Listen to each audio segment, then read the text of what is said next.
গুরবাজ ওমরজাই ঝড়ের শেষ ম্যাচে হার, সিরিজ খোয়ালো বাংলাদেশ। সিরিজ নির্ধারণী শেষ ওয়ানডেতে বাংলাদেশকে 5 উইকেটে হারিয়েছে আফগানিস্তান।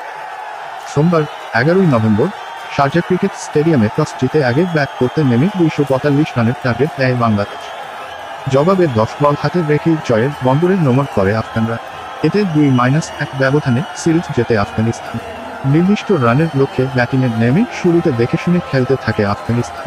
দলীয় 41 রানের প্রথম উইকেটের পতন ঘটে তাদের। ব্যক্তিগত 14 রান করেন নাহিদ রানার বলে বোল্ড হয়ে সাজঘরের পথ ধরেন ওপেনার শেদিকুল্লাহ হাসান। এক প্রান্ত ধরে খেলতে থাকলেও রহমানুল্লাহ গুরবাজকে সঙ্গ দিতে ব্যর্থ হন রহমত শাহ ও হাসমতুল্লাহ শাহিদি। তাদের দুজনের ব্যাট থেকে আসে যথাক্রমে 8 ও 6 রান। 84 রানে 3 উইকেট হারানো আফগানিস্তানের দায়িত্ব নেন গুরবাজ ও আজমতুল্লাহ ওমরজাই। দুজন মিলে গড়েন 17 রানের পার্টনারশিপ। সেঞ্চুরি তুলে নেন রহমানুল্লাহ গুরবাজ। তবে শতকে পৌঁছানোর পরপরই মিরাজের বলে জাকিরের তালুবন্দি হয়ে বিদায় নেন তিনি। অর্ধশতক তুলে নেন